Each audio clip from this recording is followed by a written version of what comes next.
इमाम हसन और हुसैन बीमार हो गए तो हज़रत फातिमा ने मन्नत मांगी, या अल्लाह मेरे बच्चों को शिफा दे, मैं 3 रोजे रखूंगी। अल्लाह तबारक व तआला ने बच्चों को शिफा अता फरमा दी। और मैं समझता हूं ये करबला की ट्रेनिंग थी। रोजे रखे बच्चों ने। किसने रोजे रखे? बच्चों ने। किसने? 7-8 साल की उम्रें बच्चों की। हजरत अली फरमाते हैं, जब मैंने देखा ना मेरे बच्चे भी रोजे से हैं तो मैं कहीं से थोड़े से जौ लाया। ये शहजादे हैं कायनात के सबसे बड़े।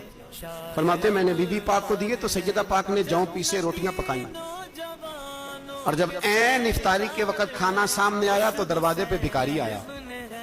ऐन बड़ा बेनियाज है अल्लाह, अजीब रंग है मालिक का। ऐन इफ्तारी का वक्त जब आदमी कहता है कि फटाफट हो जाए, भिखारी दरवाजे पे आया और उसने सदा दी, ओ मेरे रसूल के घर वालों, कई दिनों से रोटी नहीं खाई। हजरत अली ने, हजरत फातिमा ने बच्चों की तरफ देखा तो इमाम हुसैन छोटे थे सबसे,